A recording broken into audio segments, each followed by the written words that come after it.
कि बहुत सारी चीज़ जो है इधर उधर यूट्यूब्स में आए, इंटरव्यूज़ में आए, बहुत सारे व्हाट्सएप मैसेजेस में, सोशल मीडियाज़ में बहुत सारे बातें ऐसे आ रही थी कि जो लोग वक्फ बोर्ड कुछ नहीं कर रहे, वक्फ बोर्ड बात नहीं कर रहे, वक्फ बोर्ड कोविड में कुछ मदद नहीं कर रही, वक्फ बोर्ड कोई काम नहीं करती, वक्फ बोर्ड बहुत करप्ट है, वक्फ बोर्ड में कुछ होता नहीं है। इस तरह के जनरलाइज स्टेटमेंट्स हर जगह से आ रहे थे। तो हम लोगों को लगा कि जो हम जितनी मेहनत यहाँ पे हो रही, जितना काम यहाँ पे हो रहा, ये ज़रूरी है कि हम लोग जो है आवाम तक पहुँचाएँ। तो ये आप लोग एक ज़रिया हैं जिनके थ्रू हम लोग लोगों तक पहुँच सकते हैं। देखिए, जैसा सेठ साहब बताए, जनवरी 22 तारीख को ये बोर्ड का आगाज़ हुआ, बोर्ड का मुनक़िद हुआ गया। उसके बाद में करीब 6 महीने तक कोविड में लॉकडाउन था, फिर कोविड में लोग जम नहीं रहते, इस तरह से करके बहुत सारे मीटिंग्स कर नहीं पा रहे थे। लेकिन यूसुफ साहब चेयरमैन यहाँ पे थे, 3 मीटिंग उनकी सरपरस्ती में 3 मीटिंग्स हुए।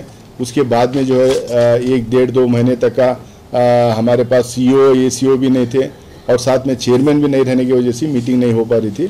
नए CEO साहब हमारे मोहम्मद यूसुफ साहब आके चार्ज लिए, हमारे डॉक्टर माजुद्दीन साहब ACO के चार्ज लिए। उसके बाद में गवर्नमेंट से परमिशन लेके कि अब चेयरमैन नहीं तो कैसा करना करके वहाँ से एक परमिशन इनका मतलब वहाँ से एक क्लैरिफिकेशन लेके, अप्रूवल लेके जो है मीटिंग स्टार्ट की है। अब मुझे लगता है उसके बाद हम लोग 4 मीटिंग किए हैं। पहले एक जूम मीटिंग भी है, 3 मीटिंग में जनाब तनवीर सेठ साहब जो हमारे एक्स मिनिस्टर हैं उनकी सदारत में हुई। आज की मीटिंग हमारे एडवोकेट साहब हैं, शेख आसिफ अली शेख साहब हैं, इनकी सदारत में ये मीटिंग हो रही है। हर मीटिंग में जो है सुबह से लेकर रात तक कई मसलों पे बहस हुए, क्योंकि हमारे पास 36,000 से ज़्यादा कमिटीज़ हैं, 42,000 से ज़्यादा हमारे पास प्रॉपर्टीज़ हैं। तो उसको देखना एक हरकुलन जॉब है।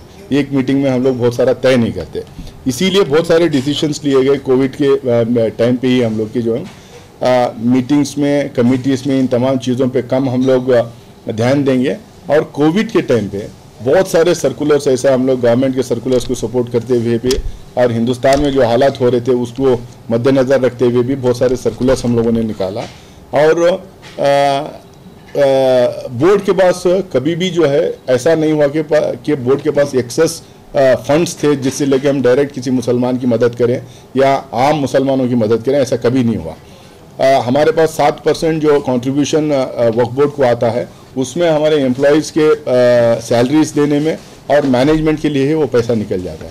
उसके बावजूद भी हम लोगों ने आपस में बातचीत करके तय करके हम लोगों ने अपील किया था पूरे इदारों को कि आपके जो रेवेन्यूज़ हैं उसमें से 30% तक आप अपने रेवेन्यूज़ में से राशन, पानी, मेडिकल फैसिलिटी जो भी आप दे सकते हैं पूरी आवाम तक पहुँचाने का हम लोग ऐलान किए थे, जिसको लेके हमारे पास रिकॉर्ड्स भी हैं। बहुत सारे इदारे, इवन छोटे सबर्बन टाउन्स में भी जो हम बहुत सारे ऐसे इदारे हैं जो अपना 30%, कुछ लोग 50% तक भी, यानी कि 5 लाख, 10 लाख, 12 लाख तक भी एक इंस्टीट्यूशन कई जगह जो है खर्च करके राशन का किट और मेडिकल किट जो हम बांटे हैं। ये अपने आप में जो हम जो वफ़ के इदारे डायरेक्टली कर सके, क्योंकि उस टाइम पे एक राय भी थी, मैं एक सोशल मीडिया के एक इंटरव्यू में देखा था कि आप वहाँ पे क्यों बांटने के लिए दे रहे हैं, ये सारा पैसा यहाँ पे मंगा के यहाँ से इकट्ठा करके जो हम लोगों को बांटा जाए। तो हम लोग बोले कि जो मस्जिद है, जो इदारा है, उसी महल्ले में जो गरीब मुसलमान हैं उन तक ये राशन पानी पहुँचे करके वहीं पे डिसेंट्रलाइज करके करवा दिए थे। ये एक बहुत बड़ा काम है। मैं मुबारकबाद देना चाहता हूँ उन तमाम इदारों के सरपरस्तों को जिन्होंने ये, ज़िम्मेदार लोगों को जिन्होंने ये काम को अंजाम दिया है। उसके बाद में अभी हमारे आसिफ अली साहब बताएंगे कमिटीज़ और रजिस्ट्रेशन के बारे में। जितने भी इसके पहले वक्फ बोर्ड थे उनका सबसे ज़्यादा टाइम वेस्ट होता था कमिटीज़ बनाने में और रजिस्ट्रेशन का काम करने में। सारा झगड़ा जो है कमिटीज़ पे ही होता था। तो ये जो वक्फ बोर्ड है कंसेंसस, सारे 10 के जस्ट यूसुफ भाई थे जब भी हम लोग डिसीजन लिए, 10 के 10 लोग हम लोग ये डिसाइड किए भाई ये कमिटीज़ बनाना, बिगाड़ना, कमिटीज़ हटाना, बनाना ये बोर्ड का मतलब प्राइमरी वर्क ना है। ठीक है, ये काम है जो प्रोटेक्शन करना। हम लोग ज़्यादातर कोशिश करेंगे कि हम हमारे प्रॉपर्टीज़ को प्रोटेक्शन देंगे, प्रॉपर्टीज़ का इंक्रोचमेंट हटाएंगे, प्रॉपर्टीज़ रिकवर करेंगे और साथ में प्रॉपर्टीज़ को रेवेन्यू जनरेटिंग यूनिट्स में हम कन्वर्ट करने की कोशिश करेंगे। जो मुझे लगता है कि ऑलरेडी एक बड़ी लिस्ट बनाई गई है। लीज कमेटी के चेयरमैन हमारे तनवीर सेठ साहब हैं और कमेटी की मीटिंग होने के बाद हम ये काम शुरू करेंगे, क्योंकि हमारा मानना है, ये बोर्ड के मेंबर्स का मानना है कि अगर हम रेवेन्यू जनरेट नहीं करेंगे तो हम लोग मुसलमानों को किसी भी तरीके की मदद हम पहुंचा ही नहीं पाएंगे और ख़ासकर एजुकेशन में जो है तो हम लोग बिल्कुल पहुंचा ही नहीं पाएंगे। तो हम लोग उस लिहाज से एक एजुकेशन फंड भी हम लोगों ने बनाया है कि एक एजुकेशन फंड रहेगा, जो भी एक्सेस अमाउंट जहाँ से भी आएगा या इस तरीके के लीज जो देंगे उसमें भी जो हम लोग को एक्स्ट्रा फंड जो आएंगे वो तमाम एजुकेशन फंड में डालेंगे। और वक्फ बोर्ड की वक्फ एजुकेशन पॉलिसी हम बनाने के उसमें है, अभी बनाए नहीं, हम लोग बनाने के प्रोसेस में है कि वक्फ एजुकेशन पॉलिसी बनाएंगे ताकि हम वक्फ बोर्ड के सारे प्रॉपर्टीज़ को हम इस्तेमाल करेंगे मुसलमानों के गरीब बच्चों को तालीम पहुंचाने के लिए। हम लोग वो काम करने का एक तय किए हैं, वो आने वाले दिनों में हम करेंगे। उसके अलावा कुछ मेंबर्स जो है ऐसा हमारे कनीस फातिमा साहबा, हमारे शाफी सादी साहब, मौलाना शाफी सादी साहब, यो याकूब साहब, हमारे अनवर साहब, ये लोग सभी डिस्ट्रिक्ट टूर्स में भी गए, हुबली, धारवाड़, हरियार, हावेरी, गुलबर्गा साइड, ये सब डिस्ट्रिक्ट टूर्स में भी जाके जहाँ पे कुछ इदारों में प्रॉब्लम्स थे वहाँ से खुद जाके स्पॉट इंस्पेक्शन करके spot general bodies type meetings भी करवा के कई जगह उन्होंने रिपोर्ट्स भी ला के यहाँ पे सबमिट किए। वो रिपोर्ट्स बाद में बोर्ड डिस्कस करके उसके ऊपर डिसीजंस, कुछ रिपोर्ट्स पे डिसीजन लिए, कुछ रिपोर्ट्स पे डिसीजन अभी लेने के हैं। उसके बाद में हमारे वक्फ ऑफिसर भी जो है ऑलरेडी जो है वक्फ ऑफिसर इंक्वायरी के लिए, जैसे मसलन बल्लारी में गए थे 7-8 इदारे का, उन लोगों ने खुद स्पॉट पे इंस्पेक्शन करके इंक्वायरीज भी करके लेके आके वो भी बोर्ड को सबमिट किए। ये इस तरीके का काम बहुत सारा हो रहा है। और 2-3 इश्यूज जो इम्पोर्टेंट आए थे, एक इशू उसमें ये है कि जो है वो नॉइज़ लेवल, पोल्यूशन लेवल का जो है एक बड़ा मसला आया था अज़ान का, कि इतने डेसिबल में रखते हैं, बहुत सारे नॉन मुस्लिम एरियाज में मस्जिद हैं, दिन में 5 टाइम नमाज पढ़ते हैं। 2017 में भी होता है।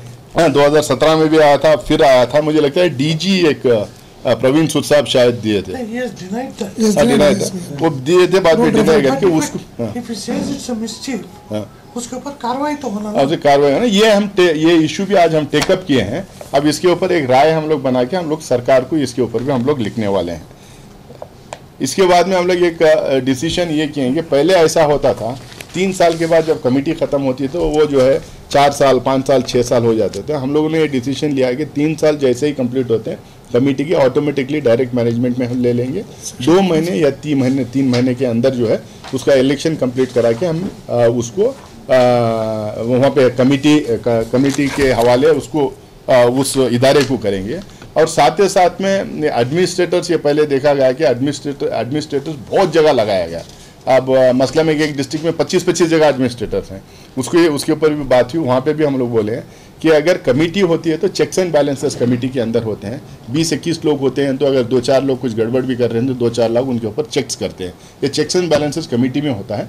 Administrator can only be a temporary arrangement, it can't be a permanent solution करके उसके ऊपर हम लोगों ने एक डिसीजन लिया। बाद में ये भी हम लोगों ने एक डिसीजन लिया जो सेठ साहब के टाइम पे जब वो मिनिस्टर थे तो उस टाइम पे डिसीजन लिया गया था।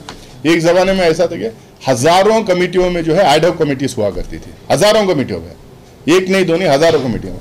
उस टाइम पे शायद मोहसिन साहब एडमिनिस्ट्रेटर थे और तनवीर सेठ साहब मिनिस्टर थे, जब एक डिसीजन लिया गया था कि एड हॉक कमेटीज हम नहीं बनाएंगे करके, उसको हम लोग रीइटरेट किए हैं अब कि हम मैक्सिमम 99.9% कोशिश करेंगे कि एड हॉक कमिटीज नहीं बनेंगे, अनलेस बहुत ही अर्जेंट किसी इशू पे है तो वो नहीं करेंगे करके।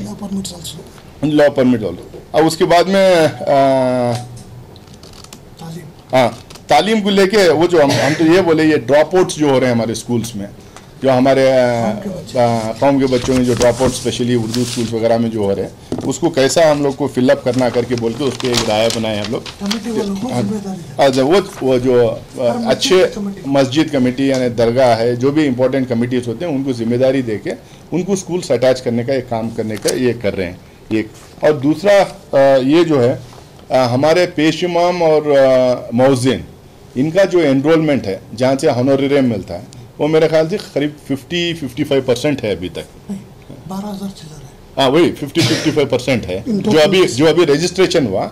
हम लोगों ने सारे डिस्ट्रिक्ट वक्फ ऑफिसर्स को ये डायरेक्शन दिए कि जितना जल्दी हो सकते जितने मसाजिद में हमारे पेश इमाम और मौज़िन हैं सबका एनरोलमेंट करें ताकि उनको जो है वफ़ के साथ जुड़े, हाँ, वफ़ के साथ जुड़े रहें, जो जुड़े होने जो इदारे वफ़ में जुड़े हैं उनके, ताकि उनको जो है ये हॉनोरेरियम मिलते हैं। एक पेंशन स्कीम भी हम लोगों ने स्टार्ट किया है जो 65 प्लस के ऊपर जो रहते हैं, जो रिटायर्ड होके हैं उलमा, जो 60 साल के ऊपर जो मौज़िन है पेशवा में, उनको जो है कम से कम 2000 और 50% है, 2000 और 1500 का डिसाइड किए हैं। अगर फंड ज़्यादा है तो उसको बढ़ा के भी देने का काम करेंगे। तो इतने सारे बहुत सारे काम जो है वक्फ बोर्ड के अंदर हैं। अब इसमें सारे लोग, कोई एक मेंबर नहीं, कोई एक चेयरमैन, ऐसा नहीं है, सारे मेंबर जो हैं इसमें कंसेंसस करके कोशिश कर रहे हैं कि ये काम करें। फंड्स हमें गवर्नमेंट से जो फंड्स आना था उसमें बहुत सारी कटौती हुई है, आप लोगों को पता है। स्कॉलरशिप में भी है, फेलोशिप्स में भी है, बहुत सारे वैसा बोर्ड को भी पैसे जो आना था उसमें भी कटौती हो के है। इसीलिए हमारे रिसोर्सेज रेस करना बहुत ज़रूरी है। और हम लोगों ने चीफ मिनिस्टर को भी मिलके हम लोगों ने बोले थे कि हमारे पास जितने वैकेंसीज है उसके लिए परमिशन दें, यानी तो डेपुटेशन में हम लोग को भेजें। एम्प्लॉयज़ की जो वैकेंसीज हैं वो भी अभी हुए नहीं, हम लोग उस पर भी जद्दोजहद करेंगे ताकि हमें एम्प्लॉयज़ अगर मिल जाएँ, हमारे CEO और ACO के अगर हाथ स्ट्रेंथन हो जाएँ तो ज़्यादा से ज़्यादा काम हो।